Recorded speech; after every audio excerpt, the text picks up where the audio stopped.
कुंज बिहारी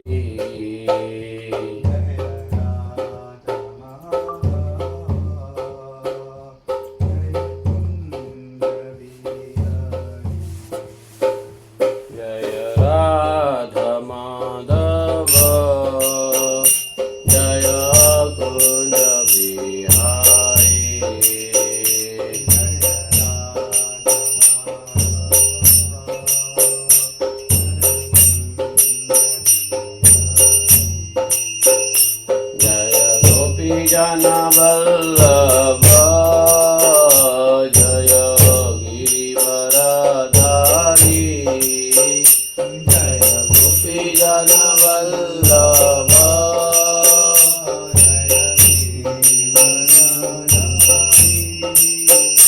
जय गोपी जन वल्लभ जय गिरिवरधारी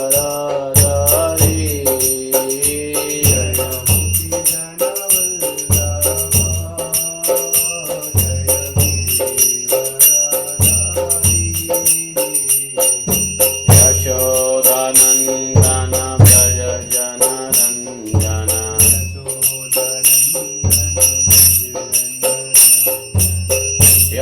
यशोदानन्दन व्रज जनरञ्जन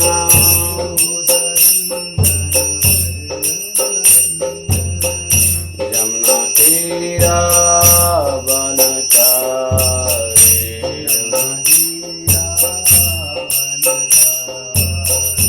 जय राधा माधव जय कुंज बिहारी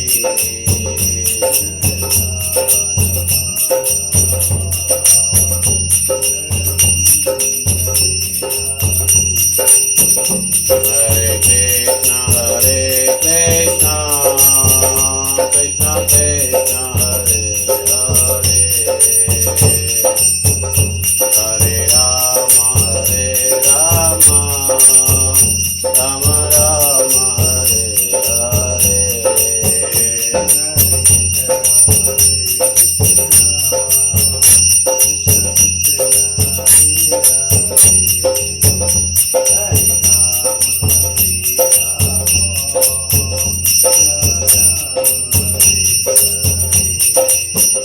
हरे कृष्ण कृष्ण कृष्ण हरे हरे हरे राम राम राम हरे हरे हरे कृष्ण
जय जय गुरुदेव गुरुदेव गुरुदेव जय जय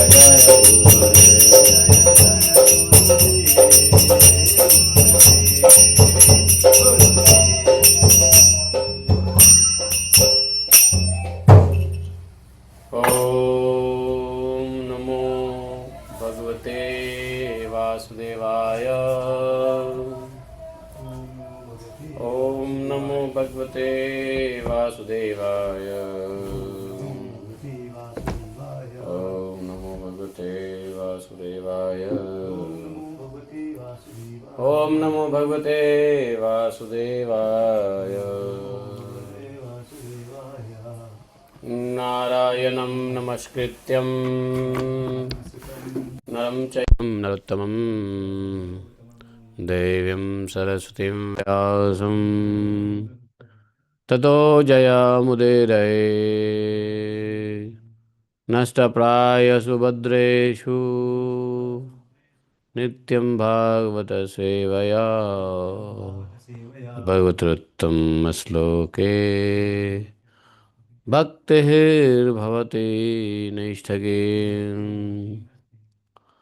ॐ जन्मान्धसतन्व्याधितर्तः चार्थे स्वः विज्ञाशराठ तेने ब्रह्महृदयादिकवये मुह्यन्ति यत् सूर्यः तेजो वारिमृदां यथा विनिमयो यत् त्रिसर्गो अमृषां दाम्ना सदा निरस्तकुहकं सत्यं परममधीमहि धर्मः प्रोजितकैतवत्र परमो निर्मत्सराणां सतां विद्यं मातृवस्तुशिवदं तापत्रयोन्मूलनम् श्रीमद्भागवतमहामुनिकृते किं वा परैश्वरः सद्यो हृदवदत्तिकृतिभिः शुश्रूभिः तत्क्षणात् निगमकल्पतरोर्गलितं फलं सुखमुखाद्रवितसंयुतं पिबत भागवतं रसमालयं मुहुरः रसिका भुवि भावुकाः अहं सर्वस्य प्रभवो मत्तः सर्वं प्रवर्तते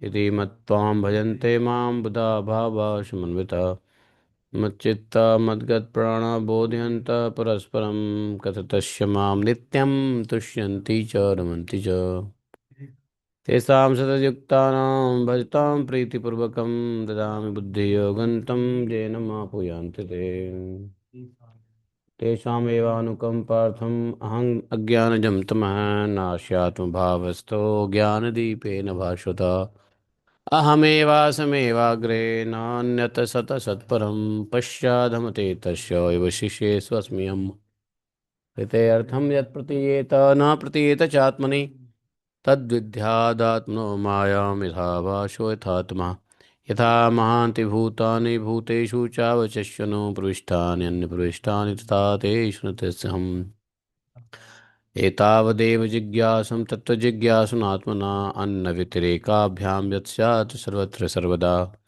हरे कृष्णा कृष्ण कृष्ण हरे हरे हरे राम राम राम हरे हरे।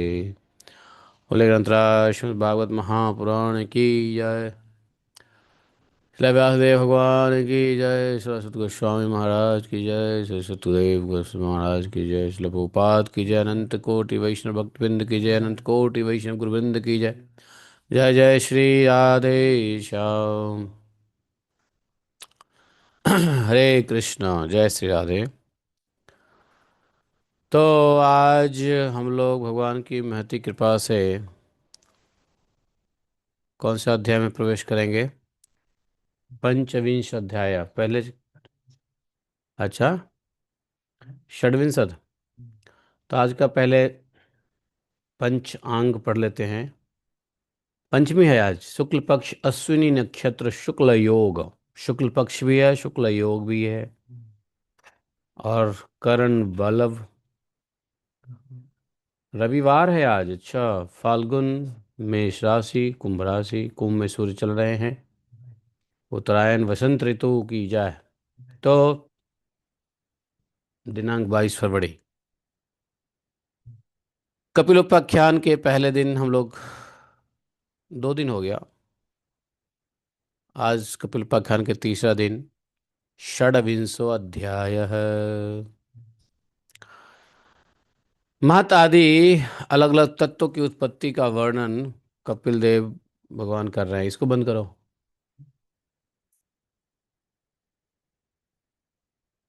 इसको प्रोपाल माइक।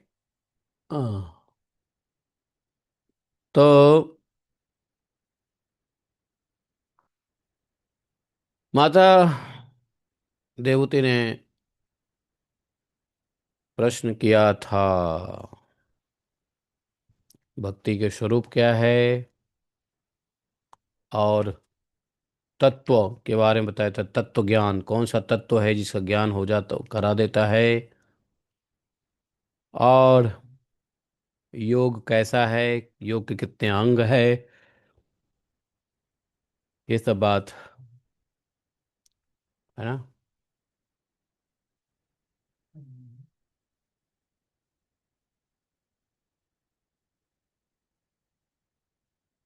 हम्म। तो इसका उत्तर भगवान ने दे दिया था। षड्विंश अध्याय के 7 8 श्लोक हमने किया था। अब देवहूति का दोबारा प्रश्न आता है। कल जो भगवान ने कहा वो बहुत ही गहरी विषय है जिसको समझना और मनन करने की आवश्यकता है।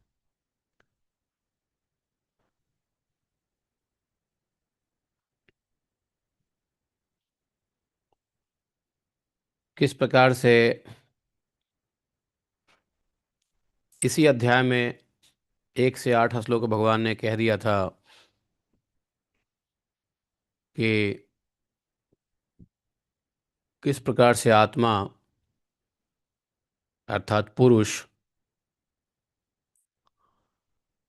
क्या करते हैं, त्रिगुणात्मक माया को अपनी इच्छा से ढक लेते हैं, त्रिगुणात्मक माया से।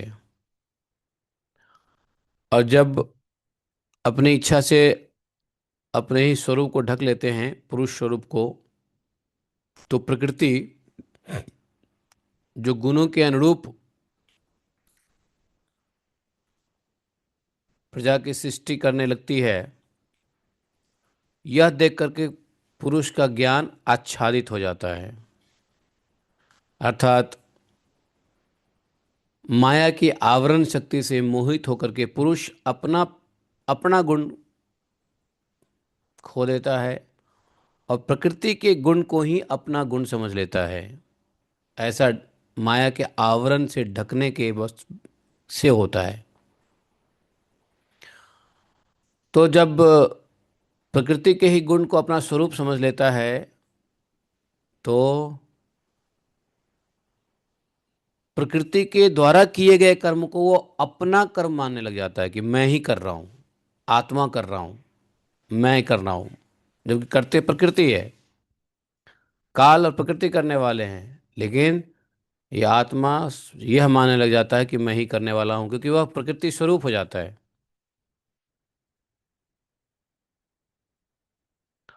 और जब प्रकृति स्वरूप होने से प्रकृति के कार्य को करने वाला बन जाता है आत्मा, पुरुष,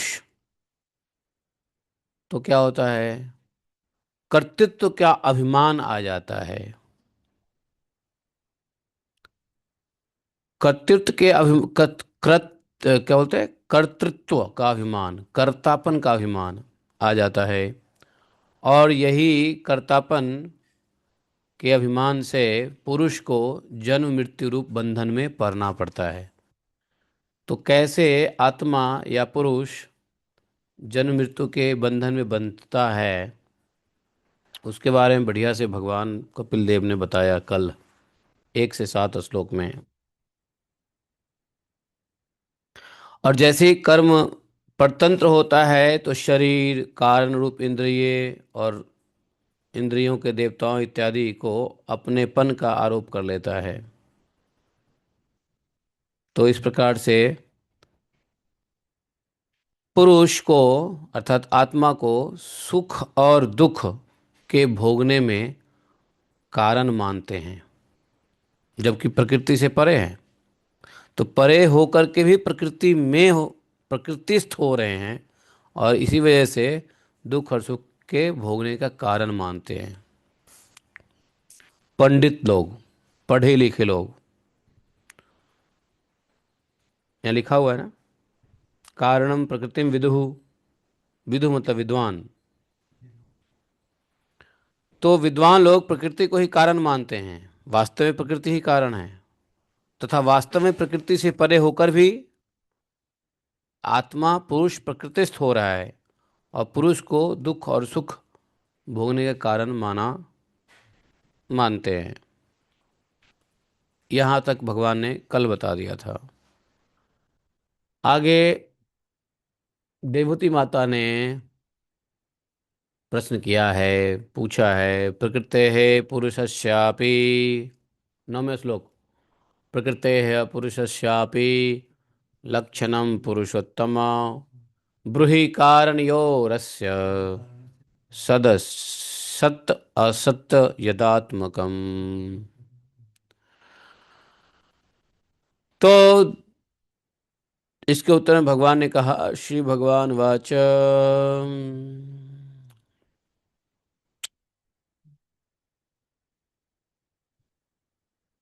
हाँ, यत्त्रिगुणात्म अव्यक्तम नित्यं सत् असतात्मकं प्रधानं प्रकृतिं प्राहुः विशेषं विशेषवत् पंचभिः ब्रह्म चतुर्भिः दशभिस्तथा एतत् चतुर्विंशतिकं गणं प्रधानिकं विदुः।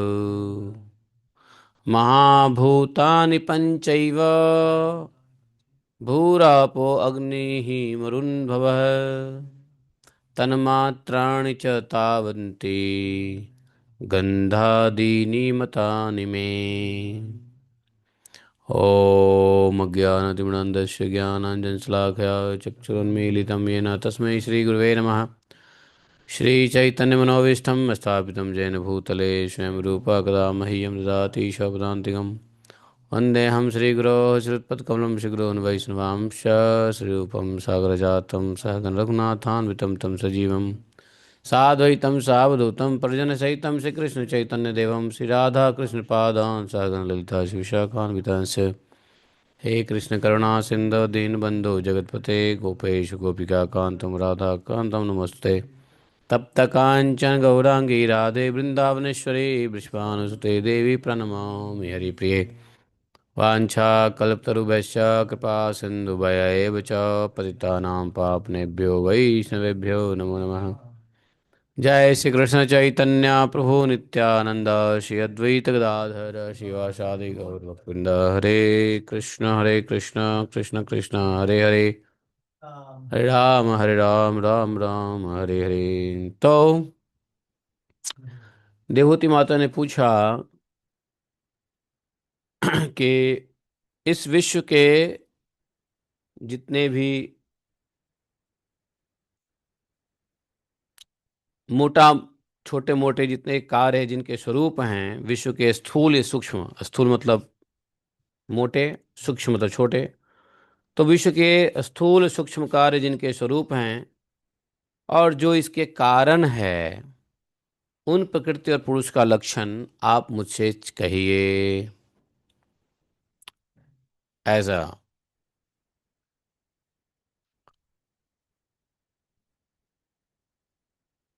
तो प्रकृति और पुरुष के लक्षण भी आप मुझसे कहिए। पहले पूछा कि तत्व क्या है ये सब, अब प्रकृति पुरुष बताया यहाँ पे। प्रकृति क्या बताया? प्रकृति किसको बताया? हम्म। हम्म। जिससे पुरुष अपने स्वेच्छा से आवरण, जिनके गुणों से पुरुष स्वेच्छापूर्वक आवरण से ढक लेता है अपने आप को, वो प्रकृति है। और पुरुष क्या है? आत्मा। हम्म। तो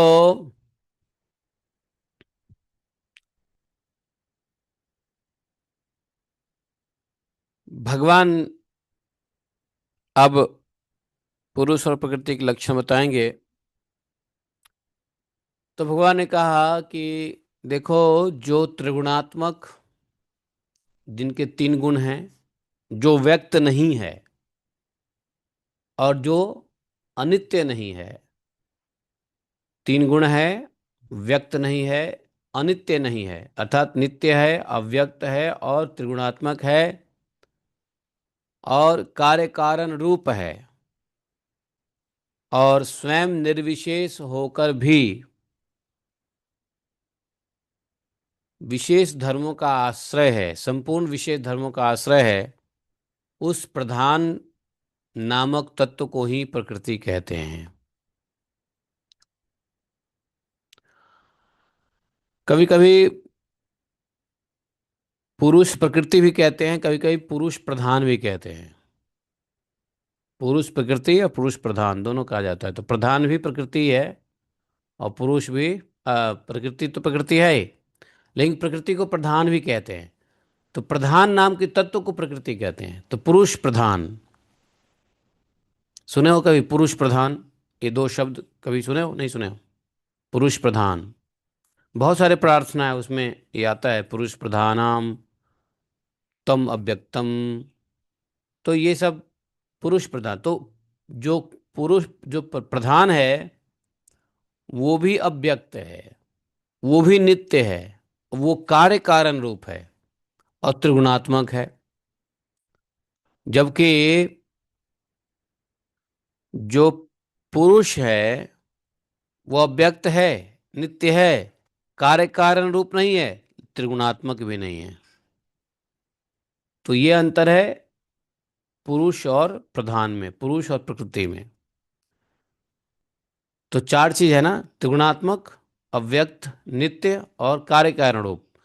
तो इसमें तीनों चीज होता है, प्रधान में रहता है, लेकिन जो पुरुष है, आत्मा है, उसमें सिर्फ 2 चीज रहता है, अव्यक्त और नित्य।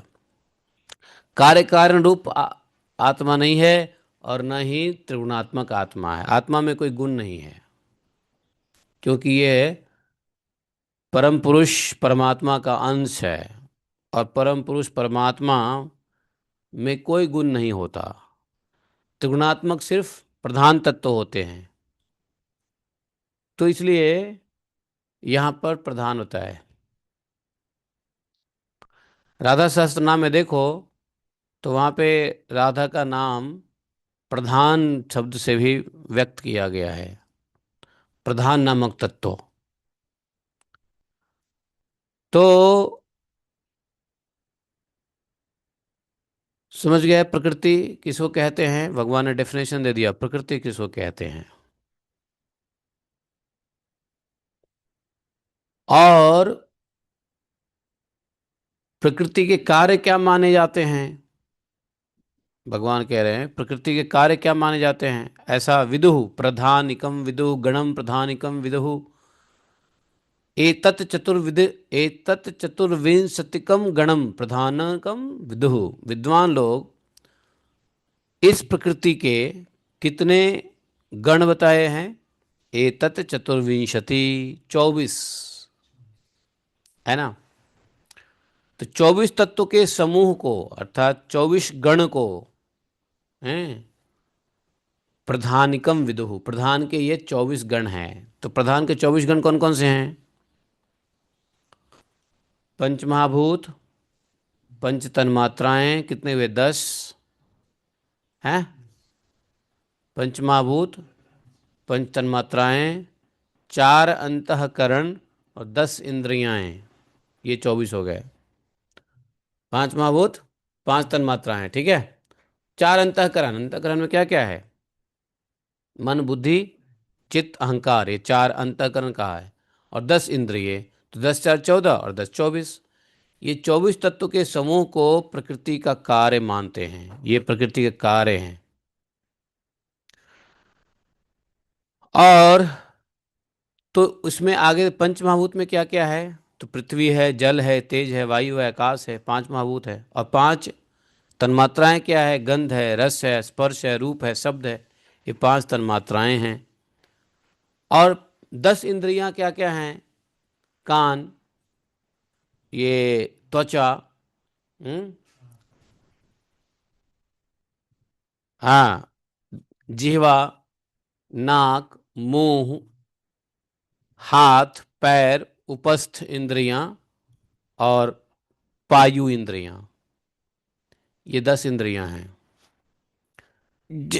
जिसमें श्रोत्र, त्वचा, चक्षु, रसना, नासिका, ये ज्ञानेंद्रियां हैं।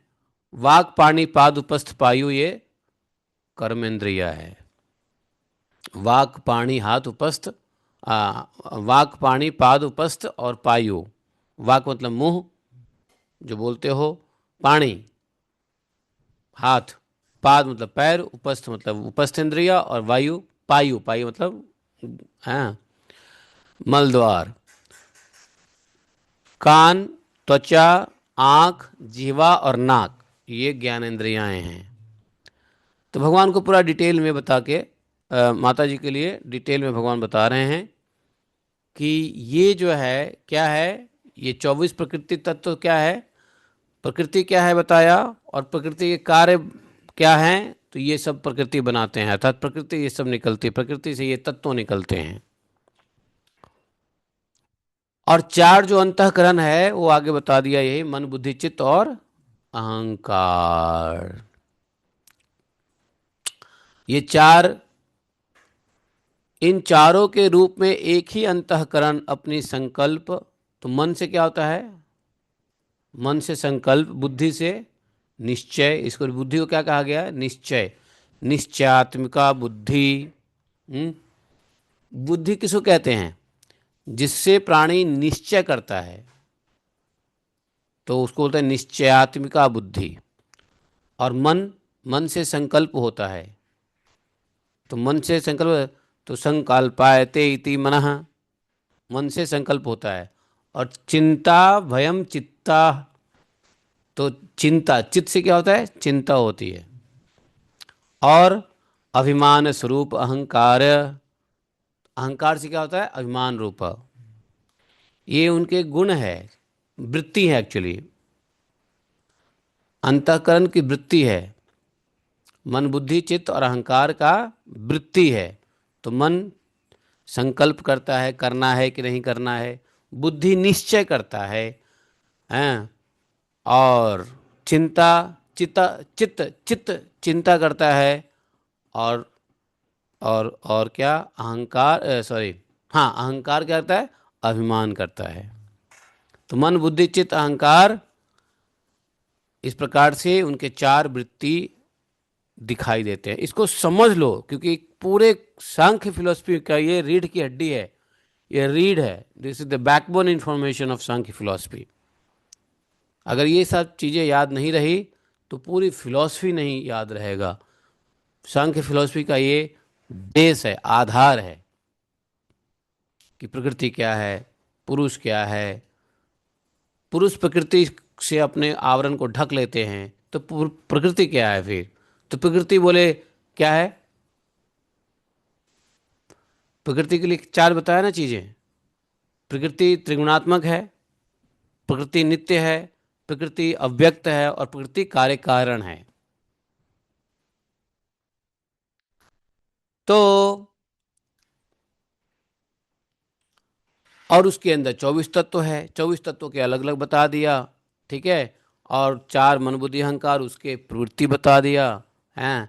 इस प्रकार से जो तत्व ज्ञानी पुरुषों ने, लोगों ने, भक्तों ने, साधु संतों ने जो तत्व को जानते हैं, सगुण सगुण ब्रह्म के सन्निवेश स्थान इन 24 तत्व की संख्या बतलाई है।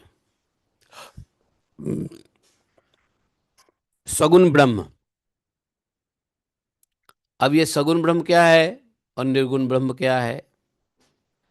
तो सगुण ब्रह्म, ब्रह्म क्या है, ब्रह्म किसको कहते हैं, बोलो, ब्रह्म किसको कहते हैं, ब्रह्म किसको कहते हैं, हमारे शरीर में ब्रह्म कौन है, हाँ हमारे शरीर में ब्रह्म है कि नहीं है, आत्मा। तो ब्रह्म आत्मा है, ब्रह्म को ही आत्मा कहते हैं, कल बताया था ना, आत्मा ब्रह्म पुरुष एक ही चीज है यार, भूलो मत। आत्मा, ब्रह्म, पुरुष, ये सब एक ही चीज है। तो एक होता है तो हमारे शरीर के अंदर जो ब्रह्म है उसको कौन से ब्रह्म कहेंगे? सगुण ब्रह्म। क्योंकि इस ब्रह्म ने क्या किया, आत्मा ने क्या किया, गुण को स्वीकार किया। तो गुण को स्वीकार किया तो क्या हो गया, वो सगुण ब्रह्म। तो जितने प्राणी देखते हो ना संसार में, वो सब क्या है, सगुण ब्रह्म है। हम्म। हाँ। और निर्गुण ब्रह्म, निर्गुण ब्रह्म क्या होता है, कहाँ रहते हैं निर्गुण ब्रह्म, बताओ? हैं? हिमालय में? तो परमात्मा, परमात्मा तो परब्रह्म है। निर्गुण ब्रह्म किधर रहता है? सगुण ब्रह्म तो शरीर में है, तो निर्गुण ब्रह्म किधर है? अरे जब प्रकृति की, जब जब प्रलय होती है तो सारे जीव कहाँ जाते हैं, भगवान में घुस जाते हैं ना, महाप्रलय में। तो वहाँ निर्गुण रूप से होते हैं। हाँ, प्रकृति भी अलग रहती है, जीव सब अलग रहता है। तो वहाँ पे निर्गुण ब्रह्म ब्रह्म के अंदर में समाया रहता है। जब ब्रह्मा जी का, हाँ, हाँ, ब्रह्मा जी का जब कल्पांतर होता है, तो इस प्रकार से इसको सगुण ब्रह्म बोला, यही सब। अरे यही टर्मिनोलॉजी तो समझने में टेंशन होती है। इसमें थोड़ा मैथमेटिकल बुद्धि चाहिए, मैथमेटिक्स वाले इसको जल्दी समझ लेते हैं। हाँ, इसलिए थोड़ा मैथमेटिक्स पढ़ने की आवश्यकता है, मैथमेटिक्स पढ़ो, नहीं तो ये सब कैसे समझ में आएगा।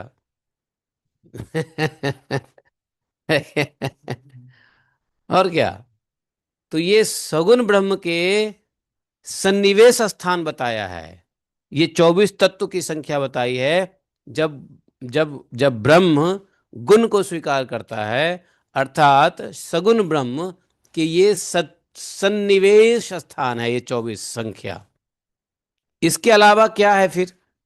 तो 24 के बाद 25वां तत्व क्या है? तो इस ब्रह्मांड में सगुण ब्रह्म 24 तत्व को स्वीकार करता है। तो उसको कार्य फिर भी करने के लिए एक और तत्व की आवश्यकता होती है, वो क्या, कौन सा तत्व? काल। तो ये हो गया 25वां तत्व। तो ये सगुण ब्रह्म का है। लेकिन जब भगवान प्रवेश करते हैं ब्रह्मांड में, अंड में, तो वहां भी 24 तत्व तो होते हैं। तो वहां पे भगवान की चेतना शक्ति प्रवेश करती है। हाँ, यहाँ सगुण ब्रह्म में काल, वही काल भगवान की शक्ति है, काल भगवान की। और उधर चेतना शक्ति, जब भगवान ने, जब प्रधान प्रकृति से ये महतत्व 24 गुण निकला, तो 24 गुण अलग अलग थे, कोई आपस में मिल नहीं रहे थे। तो क्या हुआ, भगवान की चेतना शक्ति आ गई, चैतन्य शक्ति। तब जाकर क्या हुआ, तब जाकर के वहां पे 25 जब तत्व मिले, तो फिर आगे सृष्टि का निर्माण हुआ फर्दर। और वही ब्रह्म फिर सगुण बने, और सगुण बन करके सभी देहधारियों में ये 24 तत्व के साथ जो काल है 25वां तत्व है। इसलिए इस सगुण ब्रह्म को चलाने के लिए काल की आवश्यकता होती है। वही काल भगवान का ही स्वरूप है। लेकिन ब्रह्मांड जब अंड में प्रवेश किए भगवान, तो अंडा फूटा, तो वहां पे कौन से भगवान आए, किस रूप में आए भगवान? चेतन शक्ति के रूप में।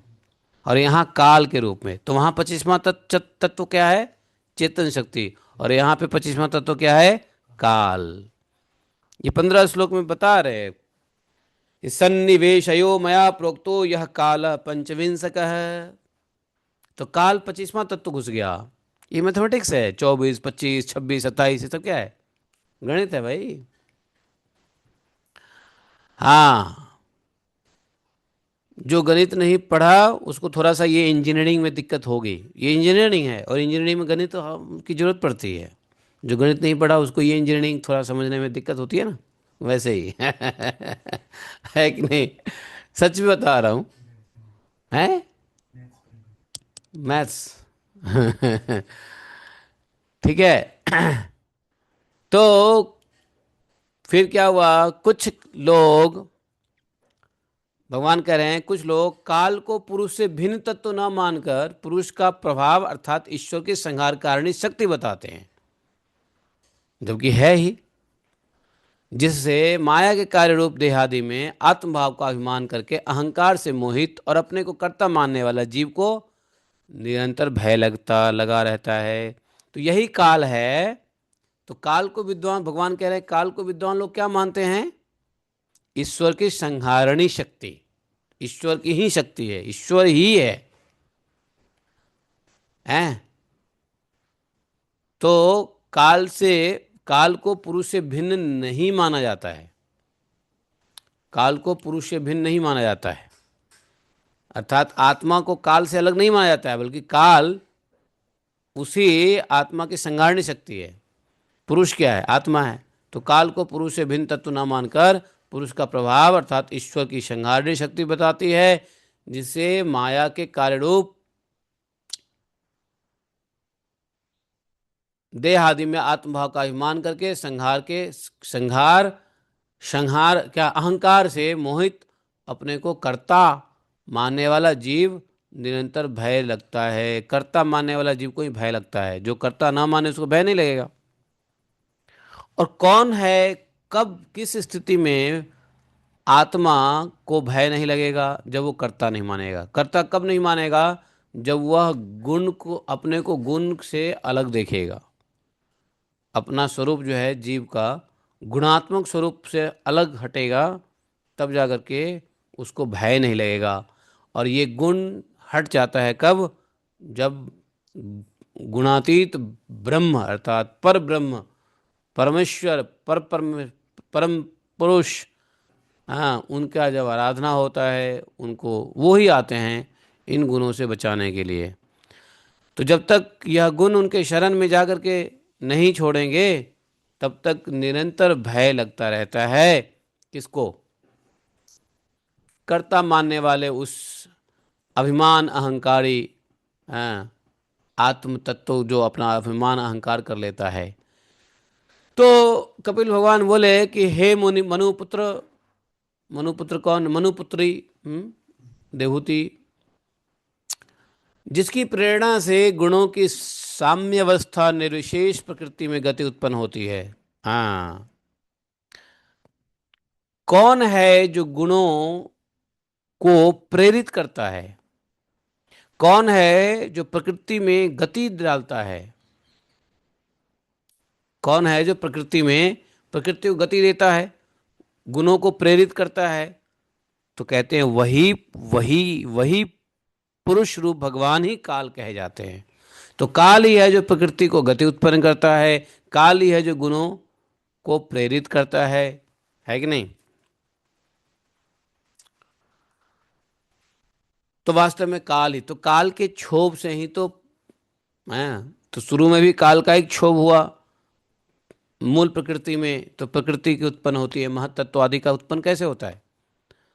प्रधान प्रकृति में जब काल का क्षोभ हुआ, जब तो महतत्व आया। तो उसी प्रकार से कहते हैं कि वास्तव में हमेशा भगवान काल के रूप में हैं, क्या करते हैं? गुणों में क्षोभ करते हैं और प्रकृति में गति उत्पन्न करते हैं, जिससे आगे सृष्टि का कार्य शुरू होता है। इस प्रकार जो अपनी माया के द्वारा सब प्राणियों के भीतर जीव रूप से और बाहर काल रूप से व्याप्त है, वही भगवान 25वें तत्व हैं। तो भगवान ही 25वां तत्व है, काल। तो ये बाहर और भीतर दोनों है, बाहर और भीतर दोनों। यस, बाहर कैसे है? काल रूप से। और अंदर कैसे है? जीव रूप से। हम्म आत्मा, जीवात्मा। अच्छा, तो फिर बताया कि जब परमात्मा ने जीवों के अदृष्टवश क्षोभ को प्राप्त किया हुई, जब परम पुरुष परमात्मा ने जीवों के अदृष्टवत क्षोभ को प्राप्त हुई संपूर्ण जीव की उत्पत्ति स्थान रूपा अपनी माया से चित्त शक्ति रूप वीर स्थापित किया, तो उससे तेजोमय महत्व उत्पन्न हुआ। लो, तो देखा किस कैसे हुआ? अपने चित्त शक्ति रूप वीर स्थापित किया। किसमें? प्रकृति में। प्रकृति क्या है? उत्पत्ति स्थान है। प्रकृति उत्पत्ति स्थान है। तो उत्पत्ति स्थान अपनी माया में अर्थात अपनी ही प्रकृति में चित्त शक्ति का आधान किया, वीर स्थापित किया, और चित्त शक्ति के तेज से महतत्व प्रकट हुआ। है कि नहीं? तो ऐसे तो किसकी क्षोभ हुई? काल का क्षोभ हुआ।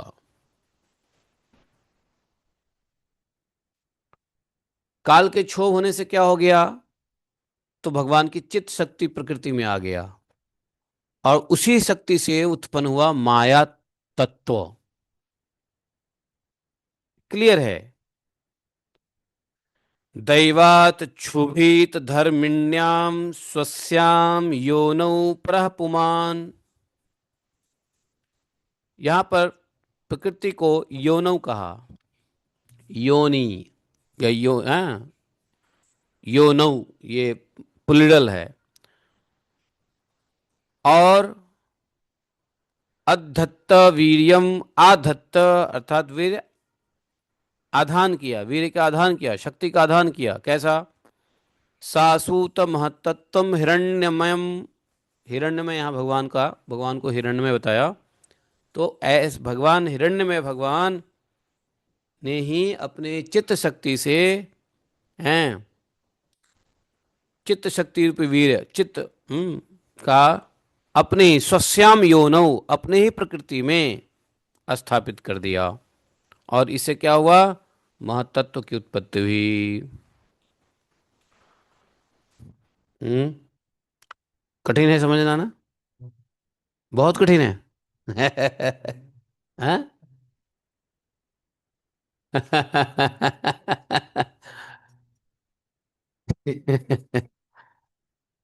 देखो, ये तुमको इसलिए कठिन लग रहा है कि एक तो भाषा भी बहुत जरूरी है, कि भाषा का ज्ञान।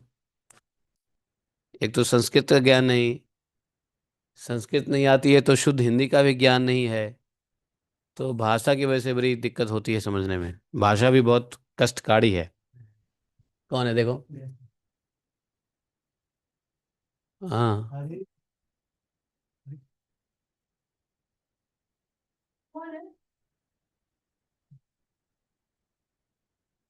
हाँ, आगे बढ़ो। कौन है?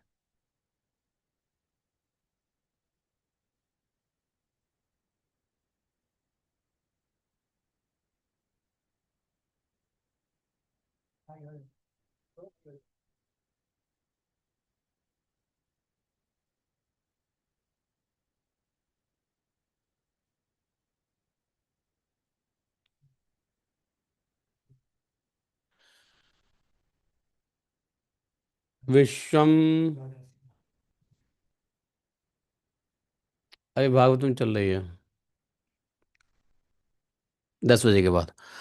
विश्वम आगतम व्यजनम व्यजन कुटस्थो जगतंकुरः स्वतेजसा पिबत्ति ब्रह्मा ब्रह्मात् प्रस्वापनम तमः।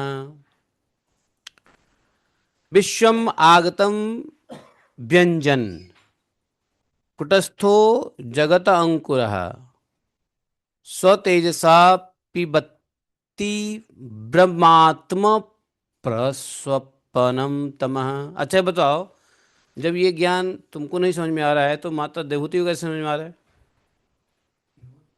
हैं? वो मुनि पुत्र है, हैं? मुनि पुत्री है, मनु पुत्री है, इसलिए।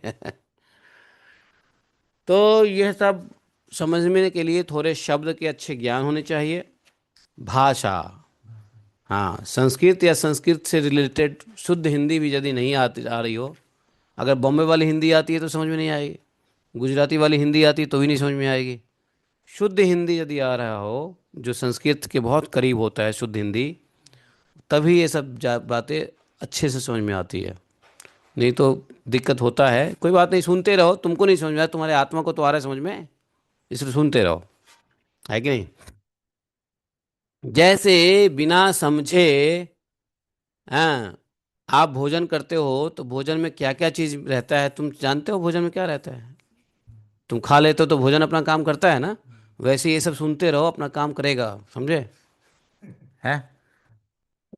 भोजन में कार्बोहाइड्रेट है, प्रोटीन है, फैट है, तुमको पता चलता है? क्या कौन कौन से विटामिन है तुमको पता चलता है? लेकिन भोजन कर लेने से तुम्हारा शरीर का पोषण होता है कि नहीं होता है? तो जरूरी थोड़ी ना कि हम जानेंगे भोजन में क्या है, कौन सी केमिकल है, कौन सा विटामिन है। वो जानने के बाद भोजन करोगे तो फायदा होगा, या बिना जाने। इसलिए इन सब चीजों को यदि नहीं भी समझ में आ रही है तो ध्यान से सुनो। तो सुनने से हमारे आत्मा को पुष्टि मिलता ही मिलता है। समझे? इसलिए समझ में आया नहीं आया सुनना चाहिए। और यदि समझ में आ गया तो भगवान की महती कृपा है। भगवान की जब कृपा होगी तो समझ में भी आएगा, लेकिन नहीं समझ में आएगा तो कोई बात नहीं है। इसे सुनते रहो, चिंता मत करो, ठीक है? आप लोग भी, क्या आप लोग का भी यही हाल है, या आप लोग समझ रहे हैं या नहीं समझ रहे हैं? क्या पूछूं? यहाँ किस किस को समझ में आ रहा है? हैं? नहीं भी आ रहा है तो सुनो, क्योंकि बिना समझे जैसे भोजन से पोषण मिलता है, वैसे ही भागवत के ज्ञान भी बिना समझे सुनने से हमारी आत्मा को पोषण मिलता है। समझ में आता है तो ठीक है, नहीं समझ में आता है फिर भी ठीक है। ठीक है, तो सुनो आगे क्या भगवान ने कहा। तो अभी तक क्या बताया कि ये किस प्रकार भगवान, हालांकि यहाँ पे फिर से सृष्टि का निर्माण के बारे में कपिल देव भगवान बता रहे हैं। यहाँ पे फिर से सृष्टि के निर्माण के बारे में बता दिया। हाँ, है ना? प्रधान पुरुष, प्रधान प्रधान प्रकृति, प्रकृति से महत तत्व, महत तत्व से कैसे ये अहंकार निकला, अहंकार से कैसे ये पांच तन्मात्राएं, पांच तत्व, नहीं, और 10 इंद्रियें, 11 इंद्रिया, और 4 वो, है कि नहीं, और एक काल हो गया। तो इस प्रकार से जो है ये पूरा सृष्टि के निर्माण का ही बता दिया। अब आगे सुनो। लय विक्षेप आदि रहित तथा जगत के अंकुर रूप इस महत तत्व ने अपने में स्थित विश्व को प्रकट करने के लिए अपने स्वरूप को आच्छादित करने वाले प्रलयकालीन अंधकार को अपने ही तेज से पी लिया। कौन? महत तत्व। तो महत तत्व ने अपने में स्थित विश्व को प्रकट करने के लिए, तो पूरा विश्व किधर है? महत तत्व के अंदर में है। हाँ, और ये महत तत्व के अंदर में पूरा विश्व है। तो इसको प्रकट करने के लिए अपने स्वरूप को आच्छादित करने वाली प्रलयकालीन अंधकार को अपने तेज से पी लिया। तो क्या हुआ? सत्वगुण में स्वच्छ, शांत और भगवान की उपलब्धि का स्थान रूप जो चित्त है, बोले यही महत्त्व है। तो चित्त ही महत्त्व है, और इसी को वासुदेव भी कहते हैं। इसी को वासुदेव ही कहते हैं। तो वैसे इधर भगवान की क्रिएशन में देखो, पहले क्या है? नारायण आए। नारायण के बाद कौन आए? नारायण के बाद कौन आए? ब्रह्मा जी। हम्म। नारायण के बाद महत तत्व, और वैसे नारायण के बाद महाविष्णु। महाविष्णु के बाद क्षीरोदशाई विष्णु, और उसके बाद गर्भोदक्षाई विष्णु। तो गर्भोदक्षाई विष्णु के बाद आए ब्रह्मा जी। उससे पहले तो क्षीरोदक्षाई विष्णु आए, उससे पहले महाविष्णु आए। तो यही महाविष्णु जो है महत्तत्व कहलाए। तो महत्तत्व के जो स्वरूप में महाविष्णु को ही आप समझ सकते हो, और यही वासुदेव कहलाए। वासुदेव, तो नारायण वासुदेव। तो इन्होंने क्या किया? तो इनका ये क्या है? यही चित्त शक्ति है, यही चित्त है जो सत्वगुणमय होता है, स्वच्छ होता है, शांत होता है, और भगवान की प्राप्ति का यह स्थान है। चित्त शक्ति यही महत्त्व है। अर्थात यहाँ से सभी चीज़ों की उत्पत्ति हुई है। तो यहाँ से विष्णु, यहीं से सारी देवी देवता, और इससे ऊपर के महाविष्णु से ऊपर के तत्व नारायण हैं। हाँ, और नारायण से ऊपर के तत्व क्या हैं? कृष्ण हैं। समझे? नहीं समझे? नहीं समझे फिर भी सुनते रहो श्रद्धा से, प्रार्थना करते रहो, हे भगवान हमको समझा दो। जिस प्रकार पृथ्वी आदि अन्य पदार्थों के संसर्ग से पूर्व जल अपनी स्वाभाविक अर्थात फेन तरंग आदि रहित अवस्था में अत्यंत स्वच्छ विकार शून्य एवं शांत होता है, उसी प्रकार अपनी स्वभाव की अवस्था की दृष्टि से स्वच्छत्व, अविकारत्व, शांतत्व ही वृत्तियों सहित चित्त का लक्षण कहा गया है। तो यहाँ पे चित्त का लक्षण बताया। जिस चित्त को हम क्या कहते हैं? वासुदेव भी कहते हैं, उसका लक्षण बताया। क्या लक्षण है? शांतत्व, अविकारत्व, इसमें कोई विकार नहीं है, स्वच्छत्व, एकदम स्वच्छ है। और यह स्वभाव की दृष्टि है, स्वभाव से स्वच्छ है, अविकार है, शांत है। तो चित्त का वास्तव में क्या स्थिति है? Clean, without any afflictions and peace. शांत, अविकारत्व और स्वच्छत्व, ये चित्त की वृत्ति है,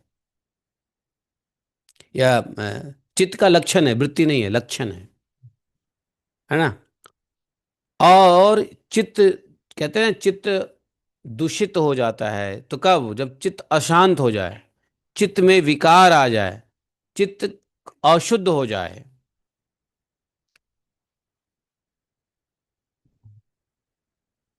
ये कौन है जो न्यूज सुनते सुनते भागवतम क्लास को लॉग इन किए हुए हैं? अजय, अजय जी कहाँ? कौन अजय जी हो? कहाँ वाले अजय जी? अजय यादव जी? पीछे से न्यूज चल रहा है और भागवतम भी ऑन कर रखा है। ये तो गलती से अनम्यूट हो जाता है तो हमें पता चल जाता है। सच में भागवतम का दुरुपयोग हो रहा है। तो अजय यादव जी हैं? नहीं, अजय यादव ही लिखा हुआ है। आपका आपका बैकग्राउंड तो शांत है। तो यहाँ पे चित्त के लक्षण बताए हैं, अत्यंत स्वच्छ और किसी प्रकार का विकार नहीं और एकदम शांत। समझे?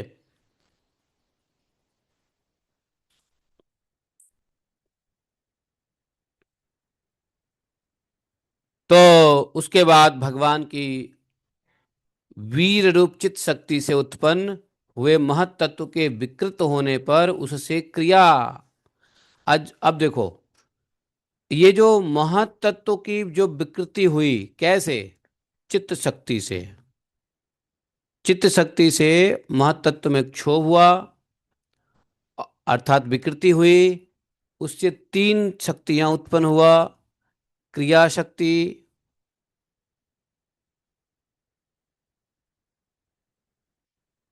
क्रिया शक्ति प्रधान अहंकार। अच्छा, उसमें तीन शक्ति, तीन बताया था ना? क्रिया शक्ति, द्रव्य शक्ति, और एक कौन सी शक्ति थी? है, क्रिया शक्ति, द्रव्य शक्ति, और एक और शक्ति था, किसी को याद है क्या? हाँ, क्रिया शक्ति, द्रव्य शक्ति और एक और शक्ति था, तीन। तो क्रिया शक्ति से आ गया महत्तत्व, क्रिया शक्ति प्रधान से अहंकार, अहंकार से तीन आए, वैकारिक, तेजस, तामस, और इन्हीं से निकले मन, इंद्रिय, पंच महाभूत, जो कल भी मैं बता रहा था नेचुरोपैथी क्लास में। तो क्रिया शक्ति प्रधान है। हम्म और यहां पर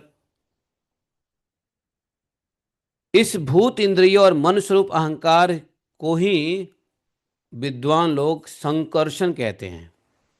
भूत, इंद्रिय और मन, तो इसको क्या बोला? अहंकार। तो इस अहंकार को ही संकर्षण कहते हैं, भूत, इंद्रिय और मन रूप अहंकार को। और इसमें क्या है? सहस्त्र सिर वाले अनंत देव भी कहा जाता है।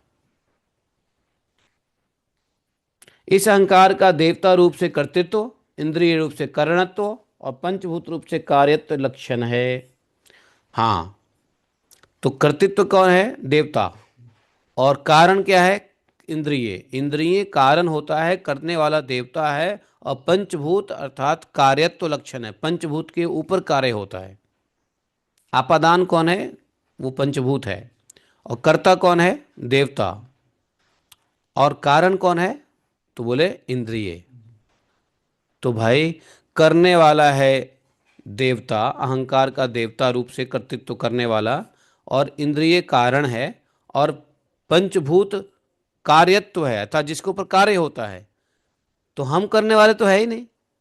आत्मा तो क्या है? निष्क्रिय है। फिर आत्मा निष्क्रिय है, आत्मा कुछ करता नहीं है। तो सत्व आदि गुणों के संबंध से शांतत्व, घोरत्व, मूढ़त्व के भी लक्षण हैं। कर्तृत्व, करणत्वम च। वैसे बताऊं, हिंदी से ज्यादा समझ में आती है संस्कृत में। अब कहोगे उल्टी बातें कर रहे हो, हिंदी नहीं आती संस्कृत कैसे आएगी? थोड़ी सी भी संस्कृत यदि आए तो संस्कृत में जितना सोल सेटिस्फाइंग अंडरस्टैंडिंग होता है उतना हिंदी के एक्सप्लेनेशंस नहीं होता। यहाँ देखो, इसी बात को जो भगवान ये कह रहे हैं संस्कृत में, कर्तृत्वम कारणत्वम च कार्यत्वम चेति च लक्षणम। सिंपल, कि कर्तृत्व कारण और कारत्व ये उसके लक्षण है। किसके लक्षण है? शंकर स्नाख्यम पुरुषम भूतेन्द्रिय मनोमयम। तो कौन है पुरुष? वो पुरुष शंकरशन पुरुष हैं जो भूत इंद्रिय मनो के क्या हैं? देवता हैं। तो वही कर्तृत्व कारत्व कार्यत्व के लक्षण लिए हुए हैं। और उसी लक्षण में क्या आता है? शांत घोर विमूढ़ात्मत इति च स्याद अहंकृते। तो अहंकार का, ये जो अहंकार जो जिसमें पंच महाभूत है, मन है इत्यादि है, वो उसका फिर लक्षण क्या बताया? शांतत्व, घोरत्व, मूढ़त्व। शांत घोर मूढ़त्व इति। आगे देखो, आगे से और समझ में आ जाएगा। ठहरो, अभी घबराओ मत। कौन था वो? नोएडा से थे। कोई भक्त था? कौन था? धोती कुर्ता में था? ट्रांसपेरेंट पे थे। और जब कोई आता है तो तुम लोग को पूछने की जरूरत नहीं है कि क्या कोई क्या काम है? क्या बोला? क्या काम है? मिलना कोई काम नहीं होता। किस लिए मिलना है? नहीं बताया तो ऐसा नहीं होता है। कि मिलना है तो आपने पूछना चाहिए। मिलना है तो आपने फ़ोन पे बात किया, मैसेज किया। पहले फ़ोन पे बात करो, मैसेज करो, मिलना है तो। ऐसे कोई आ जाएगा?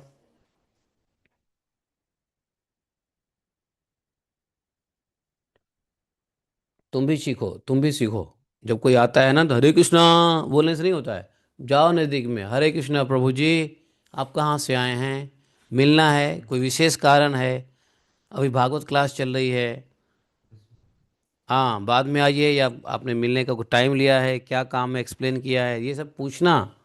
ये नहीं कि हरे कृष्णा, ऐसे थोड़ी होता है। पूछो कि क्या काम है।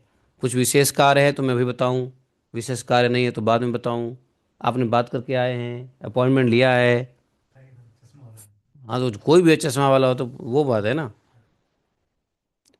वैसे लोगों का क्या है, लोगों का तो उठ चले जाते हैं, उनको पता ही नहीं ना कि भागवतम का समय होता है कि नहीं? भक्त है और भागवतम के समय घूम रहे हैं, पता नहीं क्यों हैं। ये कौन भक्त होते हैं जो भागवतम के समय घूमते रहते हैं? 8 से 9 प्रभुपाद जी ने भागवत का समय दिया है और घूमते रहते हैं ये लोग। नारायण। हम्म। तो विषय बड़ा टफ है, लेकिन कोई बात नहीं है, चिंता मत करो। अब यहां देखो, ये जो 3 प्रकार के अहंकार से वैकारिक अहंकार के अच्छा, ये सब विकृत होने की वजह से आगे की चीजें बनती हैं, जिसको विकृत को ही क्षोभ कहते हैं। अब इसलिए ये प्रकृत विकृत कहते हैं ना, प्रकृत विकृत। तो ये प्रकृति में सारी चीजें होती हैं, विकृति से प्रकृति का जो है ना आगे विस्तार होता है। तो अहंकार के विकृत होने पर उससे मन हुआ, जिसके संकल्प विकल्पों से कामनाओं की उत्पत्ति हुई। तो मन में क्या होता है? पहले बताया ना, अहंकार पहले अंतःकरण में 4 बताया था। 4 में क्या होता है? मन बुद्धि। तो मन क्या करता है? संकल्प करता है। तो वही संकल्प विकल्प की कामना उत्पन्न होती है मन में।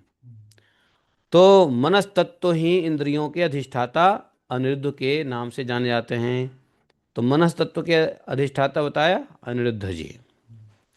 ठीक है, अहंकार के कौन बताया? अहंकार के अधिष्ठाता कौन बताया? शंकरशन जी, अभी बताया ना शंकरशन, संकर्षणाख्यम पुरुषम। तो संकर्षण जो हैं वो अहंकार के, मन अनिरुद्ध। और इस प्रकार से योगी लोग शरतकालीन नीलकमल के समान श्याम वर्ण वाले इन अनिरुद्ध जी की शनि शनि मन को वशीभूत करने का आराधना करते रहते हैं। फिर क्या हुआ? तेजस अहंकार के विकार होने पर, अब तेजस अहंकार में विकार हुआ तो क्या उत्पन्न हुआ? बुद्धि तत्व उत्पन्न हुआ। तेजस अहंकार के विकार में बुद्धि तत्व उत्पन्न हुआ।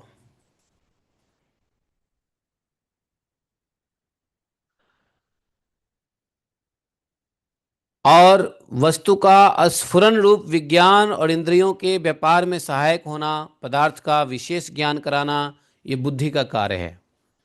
तो मन का क्या कार्य बताया? मन क्या करता है?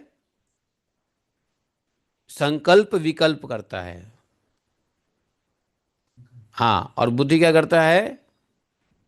पदार्थों का ज्ञान कराता है, अर्थात निश्चयात्मिका, निश्चय कर देता है कि नहीं ये लैपटॉप ही है ना, ये टेबल ही है। नहीं,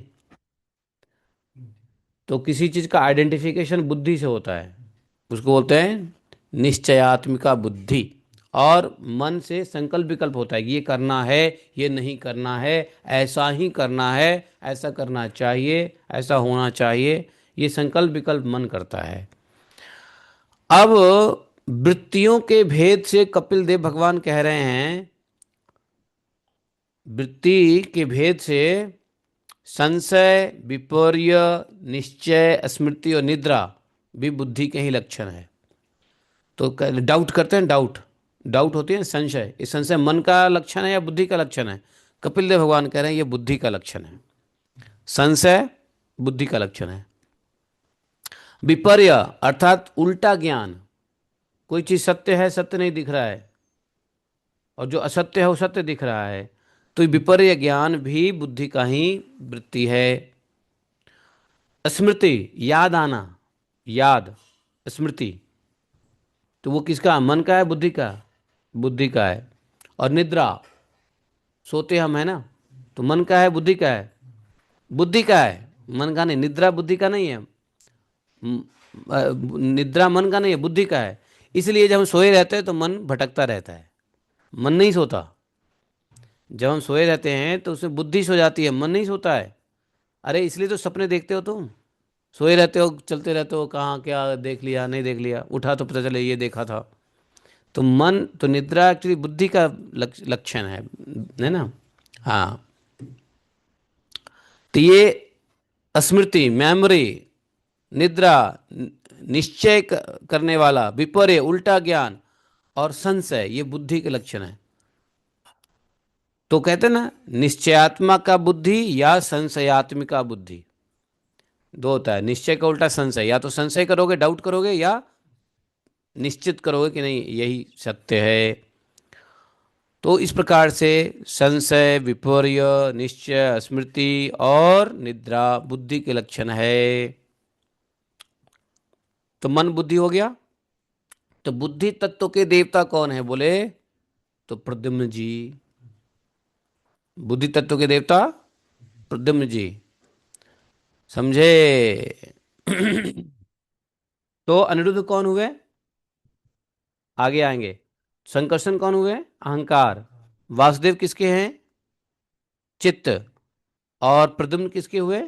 बुद्धि के। कर्म, अब देखो 31वें श्लोक में, तेजसानी इंद्रियाण्येव क्रिया ज्ञान विभागशः, बोले कि तेजस इंद्रियाण्येव, इंद्रियां भी तेजस अहंकार का ही कार्य है, इंद्रियां। तो तेजस अहंकार में क्या आया था? बुद्धि। बुद्धि के साथ साथ इंद्रियां भी तेजस अहंकार में ही होता है। कर्म और ज्ञान के विभाग से उनके कर्मेंद्रिया ज्ञानेंद्रिया के दो भेद हैं। समझे? इंद्रियां कितने हैं? दो हैं, कर्म इंद्रिया ज्ञान इंद्रिया। तो इनमें कर्म प्राण की शक्ति है और ज्ञान बुद्धि की शक्ति है। देख लो, कर्म कैसे होता है? प्राण से। जब शरीर में प्राण रहेगा जब तो हाथ चलाओगे, पैर चलाओगे, बाथरूम जाओगे, नहीं? तो ये सब क्या होता है? हाँ, प्राण से। तो कर्मेंद्रिया, देखो आसान भाषा में समझो। अहंकार में तीन आया, तेजस, राजस और तामस। तो तेजस में मन, राजस में बुद्धि बताया, बुद्धि के साथ साथ इंद्रियां भी बताया, और उधर तमस अहंकार। अब यहां पे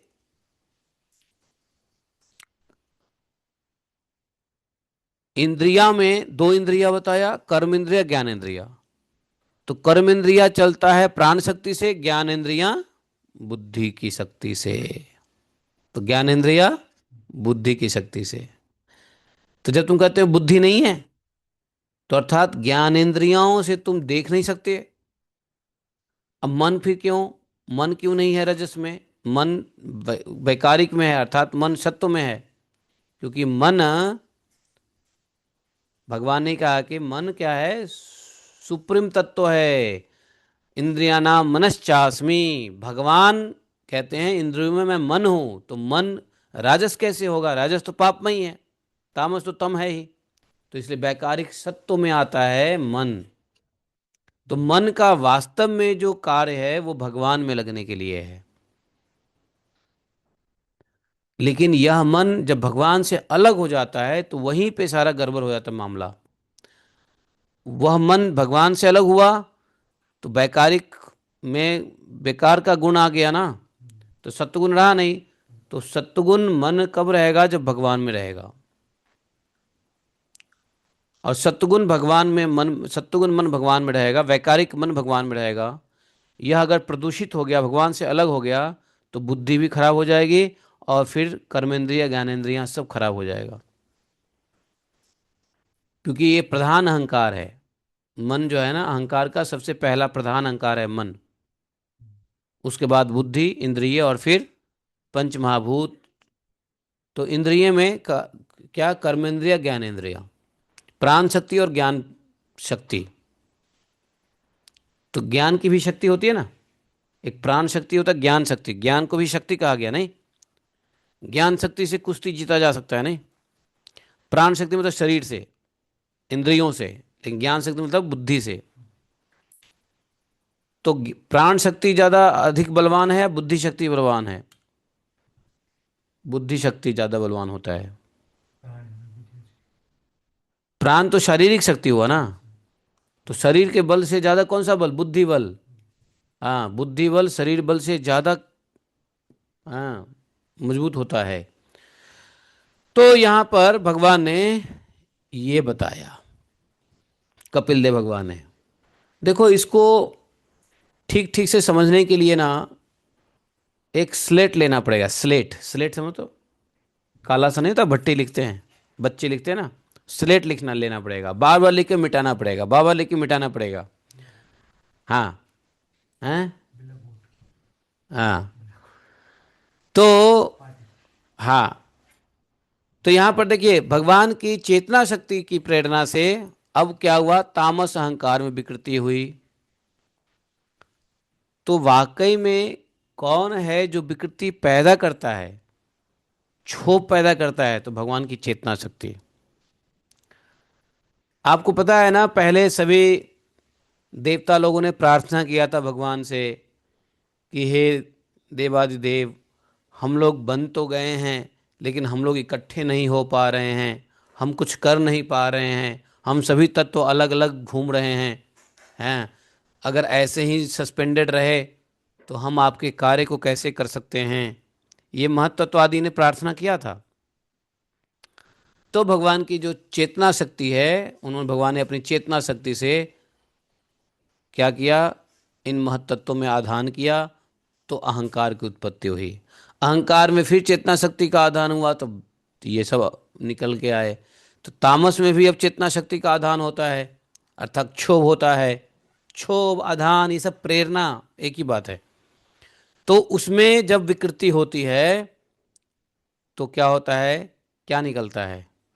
तामस में जब जब जब चैतन्य शक्ति की प्रेरणा आती है तो जो विकृतियां बनता है वो उसको कहते हैं शब्द तन्मात्रा।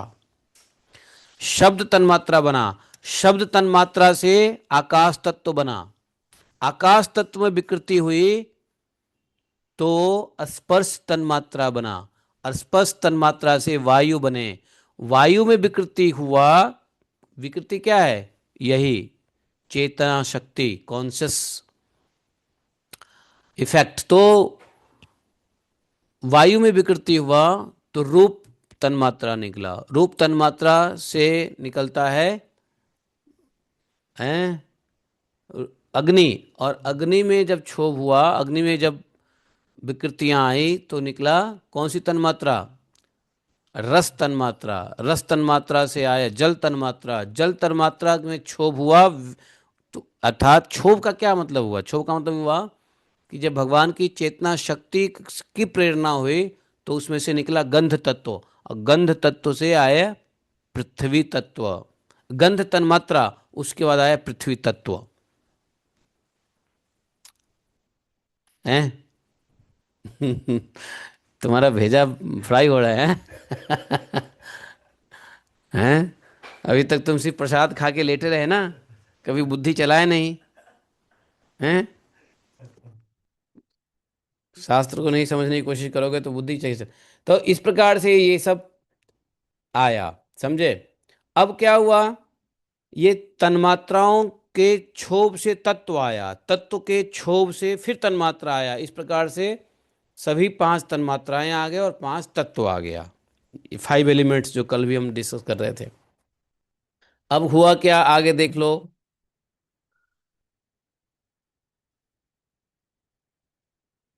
अब इनके अंग प्रकट हुए।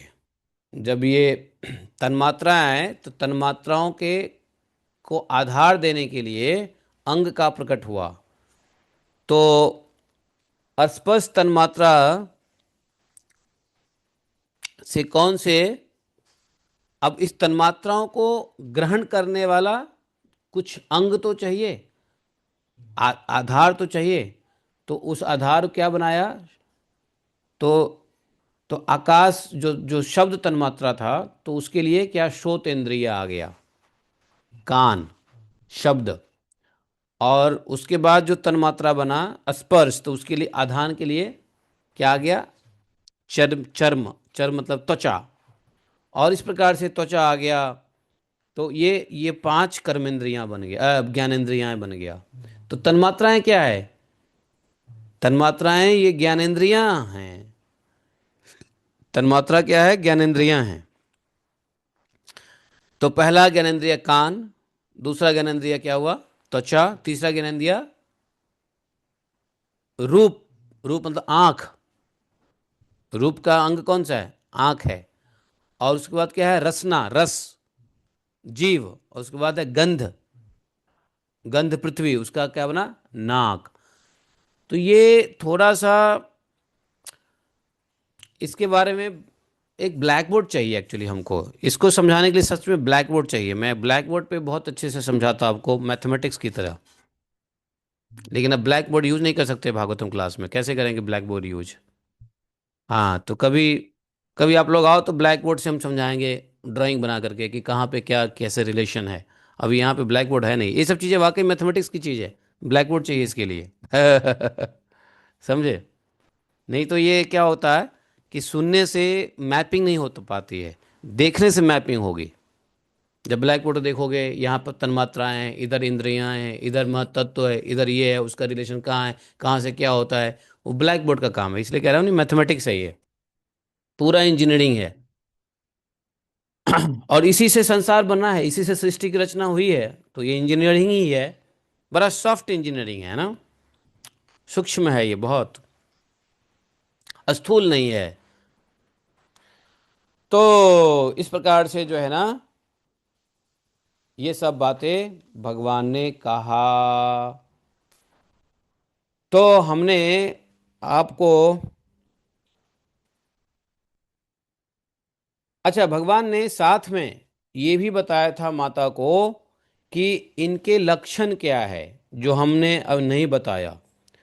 तो अस्पर कपिल देव भगवान ने इनके लक्षण भी साथ साथ बताते चल रहे हैं। जैसे यहाँ पर शब्द तन्मात्रा के लक्षण बताए हैं, मैंने बता तो दिया शब्द। तो शब्द तन्मात्रा से आया क्या? आकाश तत्व। और शब्द के ज्ञान कराने वाला क्या हुआ? इंद्रियां, कान। इसका इसका फिर लक्षण क्या है? तो लक्षण है कि वक्ता के शब्दों का ज्ञान कराता है शब्द तन्मात्रा। नहीं, भूतों को अवकाश देना, बाहर भीतर वर्तमान रहना, प्राण इंद्रिय और मन का आश्रय होना, ये आकाश के कार्य हैं। तो आकाश के आज मैं ये बताने वाला था आप लोग को डिटेल में। यहाँ कोई है क्या एनटीटीसी बैच में जो बैठे? हाँ, जयश्री माता जी है यहाँ। संदीप भी है, ओके, वेलकम संदीप। आज संदीप मैं यही बताने वाला था आप लोगों को, अब बताने वाला हूँ कि ये पांच तत्व के लक्षण, उसके कार्य क्या हैं, वो मैं आज बताने वाला हूँ नेचुरोपैथी क्लास में। तो उसमें यही है कि ये शब्द का कार्य क्या है, कि मन का आश्रय, इंद्रिय, प्राण और सबके बाहर भीतर रहना। तो बाहर आकाश है, तो हमारे अंदर आकाश कहाँ है? हैं, जीवधारियों में आकाश कहाँ पर है?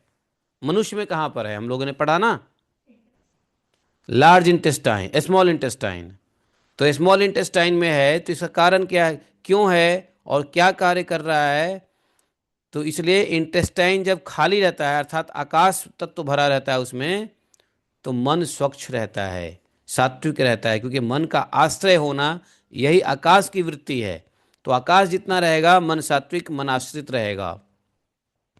प्राण इंद्रिय भी स्वच्छ रहता है, प्राण भी मजबूत रहता है, इंद्रिय भी मजबूत रहता है। इसलिए अधिक खाने से, इंटेस्टाइन को भरे रहने से हम लेथार्जिक फील करते हैं, आलस फील करते हैं, लेथार्जिक फील करते हैं, और प्राण शक्ति भी कम रहता है। इसलिए जो लोग जितना इंटेस्टाइन क्लीन रखेगा, कौन सा इंटेस्टाइन? शरीर के अंदर की बात कर रहा हूँ, कौन सा इंटेस्टाइन? Small intestine. हाँ, जो 21 फीट लंबा है। तो स्मॉल इंटेस्टाइन में हमारा आकाश तत्व रहता है, यही प्राण, इंद्रिय और मन को मजबूत करके रखता है। प्राण शक्ति, इंद्रिय शक्ति, मन शक्ति, ये तीन शक्ति है ना, ये तीनों शक्ति से आप फतेह कर सकते हो जीवन में। जीवन का कल्याण हो सकता है तो यही तीनों शक्ति से, प्राण शक्ति, इंद्रिय शक्ति, मन शक्ति। मन को भगवान में, इंद्रियों को सेवा में, और प्राण को, प्राण क्या है? फ्यूल है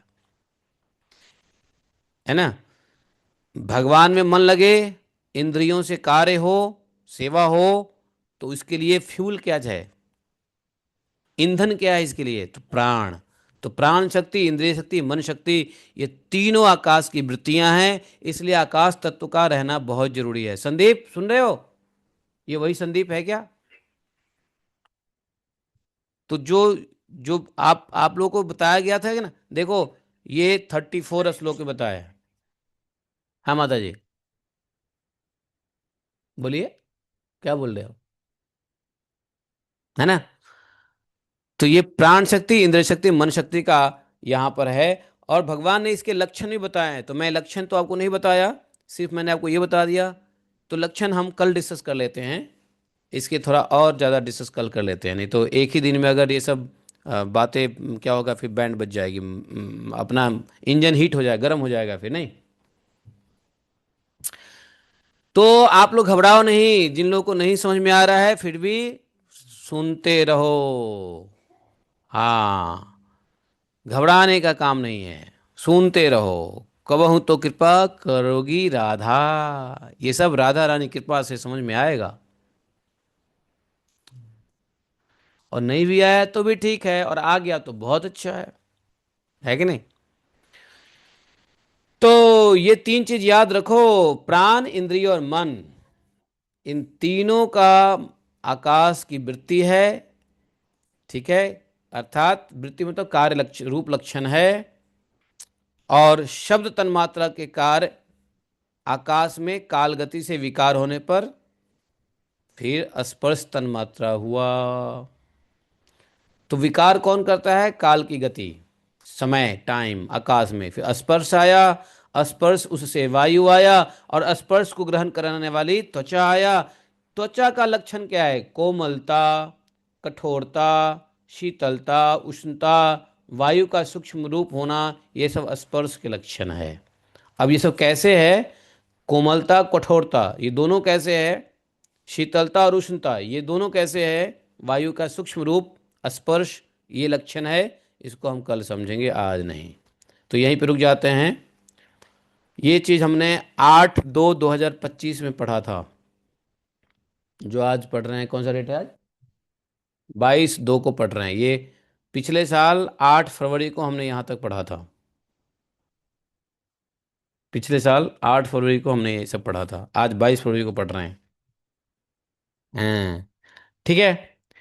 मृदुत्वं कठिनत्वं च शैत्यम् उष्णत्वमेव च एतत् स्पर्शस्य स्पर्शत्वं तन्मात्रत्वं नभस्यतः।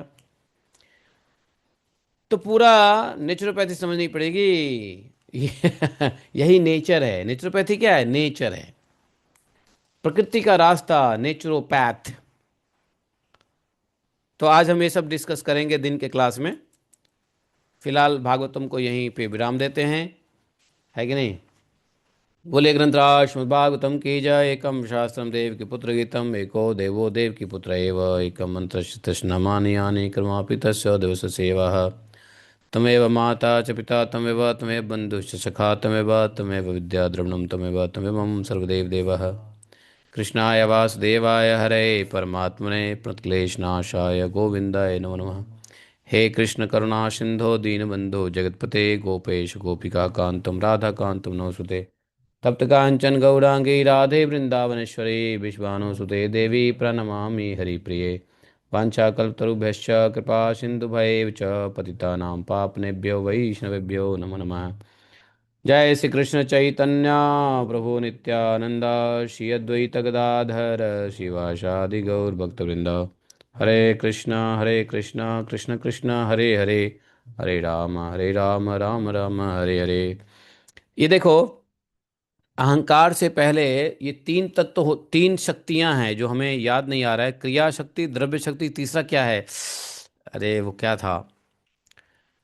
ये जो क्रिया शक्ति, द्रव्य शक्ति, नहीं, क्रिया शक्ति, द्रव्य शक्ति, और एक और शक्ति है जो अहंकार से पहले होता है, अर्थात महत तत्व से निकलता है वो। ये क्रिया शक्ति, द्रव्य शक्ति, और एक और शक्ति है। मैं ब्रह्मा जी ने जब सृष्टि निर्माण बताया था, उसमें हम लोगों ने पढ़ा था। अम, ज्ञान शक्ति, हाँ, ज्ञान शक्ति, क्रिया शक्ति, द्रव्य शक्ति, ज्ञान शक्ति, है कि नहीं? ये महत तत्व से पहले, अर्थात अम, अ, हाँ, मूल प्रकृति से ये तीन शक्तियाँ आती है, द्रव्य शक्ति, क्रिया शक्ति, ज्ञान शक्ति। हाँ, तो ये जो क्रिया शक्ति है, क्रिया शक्ति से आता है महत्तत्व। ठीक है? क्रिया शक्ति, फिर उसमें उससे पहले भी, उससे पहले चित्त शक्ति, है ना?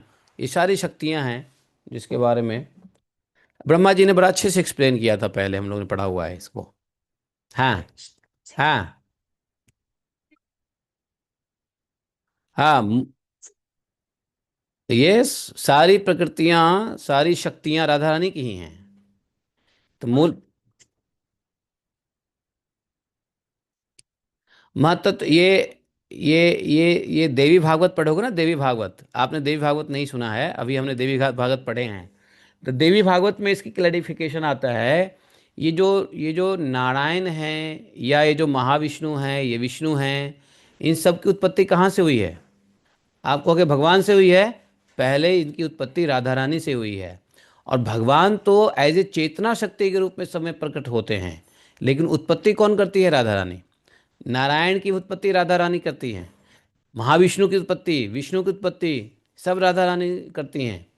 हैं, लेकिन उसमें शक्ति चेतना के रूप में, जैसे शरीर प्रकृति है और उसमें आत्मा पुरुष है, भगवान का अंश, उसी प्रकार से महत तत्व के अंदर भी जो क्रिएशन है वो प्रकृति करती है, अर्थात राधा रानी करती है, मूल प्रकृति, परा प्रकृति, परा देवी राधा रानी करती है। और उसमें चेतना के शक्ति के रूप में भगवान प्रकट होते हैं, चैतन्य शक्ति के रूप में। तो चैतन्य शक्ति आप में भी है, महाविष्णु में भी है, क्षीरोदक्षी विष्णु में भी है, गर्भोदक्षी विष्णु में भी है, ब्रह्मा जी में भी है, नारद जी में भी है, और यही चेतना शक्ति नारायण में भी है, नारायण में भी है। लेकिन नारायण का भी जो क्रिएशन है उसमें परा प्रोक्ता राधा रानी से ही इनकी सबकी उत्पत्ति हुई है। ये देवी भागवतम में बड़े स्पष्ट रूप से समझ में आ जाता है, समझे?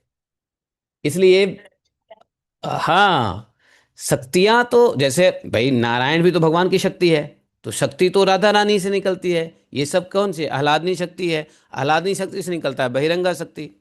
बहिरंगा शक्ति के अंदर में चैतन्य शक्ति आते हैं। चैतन्य शक्ति ब्रह्म है, शक्ति क्या है? राधा रानी है, प्रकृति है। बहिरंग हाँ, और चैतन्य क्या है? भगवान की शक्ति है, भगवान है चैतन्य। तो यही चैतन्य जब नारायण में आते हैं, आप नारायण देखते हो तो नारायण भी एक शक्ति है, और महाविष्णु भी शक्ति है, विष्णु भी शक्ति है, क्षीरोदक्षी शक्ति है, सारी शक्ति है। भगवान के अलावा सब शक्ति में आता है। और सभी शक्ति में के जो जो प्रोड्यूसर हैं वो राधा रानी है। और उसमें भगवान चेतना के रूप में आते हैं, चैतन्य शक्ति के रूप में आते हैं। कभी चैतन्य शक्ति, कभी ज्ञान शक्ति भगवान की है, काल शक्ति भगवान की शक्ति है। तो पर ब्रह्म से ऊपर कोई नहीं है, न पर तो न परतरम, क्या अहमेवास में मागरे, न अन्यत सत असत परम। तो कोई शक्ति भी नहीं है भगवान के ऊपर।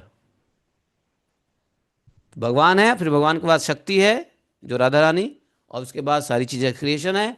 और जो क्रिएशन होता है तो उसमें भगवान मूल रूप से ब्रह्म तत्व रूप से, ब्रह्म पदार्थ रूप से शक्ति का आधान करते हैं। शक्ति में आधार, अपने को आधान करते हैं। आधान समझते हो? आश्रय लेते हैं, शक्ति का आश्रय लेते हैं भगवान। और उसी शक्ति का, उसको बोलते हैं ब्रह्म पदार्थ। आत्मा क्या है? ब्रह्म पदार्थ है। हैं? आत्मा को ब्रह्म पदार्थ भी कहते हैं। ये इसलिए देवी भागवतम पढ़ोगे तो इसमें और ज़्यादा आपको क्लैरिटी मिलेगी। देवी भागवत का सेकंड फेज हम लोग पढ़ने वाले हैं मार्च में। आ, 18 मार्च नहीं, हाँ 18 मार्च से, यस 18 मार्च से। तो फर्स्ट पार्ट हो गया, second part, third part, fourth, 4 part में देवी भागवतम पूरा करेंगे। वो भी 18,000 श्लोक है। तो इसलिए वास्तव में शक्ति को समझने के लिए देवी भागवत ही पढ़ो तो समझ में आएगा। वैसे भागवतम से भी समझ में आएगा, लेकिन भागवतम में बहुत क्लैरिटी नहीं है। भागवतम में सिर्फ ब्रह्म को फोकस किया गया, पर ब्रह्म को फोकस किया गया, भगवत तत्व को फोकस किया गया है। तो शक्ति तत्व को फोकस नहीं किया गया भागवतम में अधिक रूप से। तो जब वो पढ़ते हैं तो और ज़्यादा अलाइन हो जाता है चीज़ें, तब समझ में आती है। ओ हो हाँ, देवी राधा पराप्रोक्ता चतुर्वर्ग प्रधायिनी। ये देवी राधा कैसी देवी हैं? पराप्रोक्ता हैं, चतुर्वर्ग प्रधायिनी हैं। इसलिए भगवान ने कहा था गोलोक धाम में, एक बार गोलोक धाम में कथा चल रही थी, तो नंद बाबा ने पूछा था, ये कृष्ण, ये जो मधुकंड स्निग्ध कंड जो माया की बात कर रहे हैं, ये वास्तव में भाई आज तक हमको भी माया समझ में नहीं आई, तू तेरे मुंह से समझना चाहता हूँ कि माया क्या है। तो भगवान ने क्या कहा था मालूम है? कहा कि नंद बाबा नीचे देखो, नारायण से लेकर जितने नीचे चीजें हैं ना, सब माया है। बताओ। नारायण के बाद आए महाविष्णु, उसके बाद आए क्षीरोदय विष्णु, उसके बाद गर्भोदय विष्णु, उसके बाद आए ब्रह्मा जी, आए शिव जी, आए सनत कुमार, सब माया है। मतलब ये सब शक्तियां हैं। समझे? तो अरे क्या बात करते हो, ये नारायण भी माया है आपकी? अरे भाई, तो नारायण शक्ति नहीं है हमारी? नारायण किसकी शक्ति है फिर? जब कोई है ही नहीं मेरे अलावा, मेरे से नौ पर तरम परम, तो किसकी शक्ति होगी फिर? किसकी माया होगी नारायण? अरे नारायण को तो हम साक्षात आपको ही समझते हैं। अरे आप समझते हो, लेकिन हमारी ही तो शक्ति है, मैं ही तो हूं नारायण। आप समझ गए? तो वहां पे, ये कथा यहाँ की नहीं है, ये गोलोक धाम की कथा बता रहा हूं। जीव गोस्वामी लिखते हैं गोपाल चंपू में। तो वहां भगवान ने कहा कि माया का डेफिनेशन दिया कि नारायण के बाद सब माया है। यहाँ पे विष्णु जी कहेंगे ब्रह्मा के बाद सब माया है। महाविष्णु कहेंगे क्षीरोदय से विष्णु के नीचे सब माया है कि नहीं? सब शक्ति है। और वास्तव में जब विकार होता है शक्ति में और फिर दूसरी शक्ति निकलती है, तो दूसरी शक्ति पहली शक्ति का क्या हो जाता है? माया शक्ति। जैसे पुत्र, पिता से पुत्र निकलता है, तो पुत्र किसकी शक्ति कहलाएगा बताओ? पिता की ही शक्ति कहलाएगा, क्योंकि अंश पिता का है। तो यहां पे फिर प्रकृति क्या हो गई? प्रकृति आधान कर्तृत्व हो गई। आधा आधान करती है पृथ्वी। पृथ्वी प्रकृति कंसीव करती है उसको, किस लिए? लालन पालन करने के लिए, उसको नरिशमेंट करने के लिए, आपको आगे बढ़ाने के लिए। क्यों? क्योंकि उसके अंदर में भगवान की चैतन्य शक्ति है। ठीक है। हरे कृष्णा। ये बहुत लंबी चीजें हैं। थोड़ी, ये ब्लैक बोर्ड हो तो जरा ज़्यादा अच्छे से समझा सकता था मैं आप लोगों को, लेकिन ब्लैक बोर्ड नहीं है तो बाद में देखेंगे। चलिए। ग्रंथराज श्रीमद्भागवतम की जय। एकम शास्त्रम देव की पुत्र गीतम एको देवो देव की पुत्र एव एकम मंत्रस्य तस्य नमानि यानि कर्मापि तस्य दिवस सेवा। त्वमेव माता च पिता त्वमेव त्वमेव बंधुश्च सखा त्वमेव त्वमेव विद्या द्रविणम त्वमेव त्वमेव मम सर्वदेव देवः। कृष्णाय वासुदेवाय हरे परमात्मने प्रणतक्लेशनाशाय गोविंदाय नमो नमः। हे कृष्ण करुणा सिंधो दीनबंधो जगतपते गोपेश गोपिका कांतम राधा कांतम नमोस्तुते। तप्त कांचन गौरांगी राधे वृंदावनेश्वरी वृषभानुसुते देवी प्रणमामि हरिप्रिये। वाञ्छाकल्पतरुभ्यश्च कृपा सिन्धुभैव च पतितानां पाप्नेभ्यो वैष्णवेभ्यो नमो नमः। जय श्री कृष्ण चैतन्य प्रभु नित्यानंद श्री अद्वैत गदाधर शिवासादि गौर भक्तबिंदा।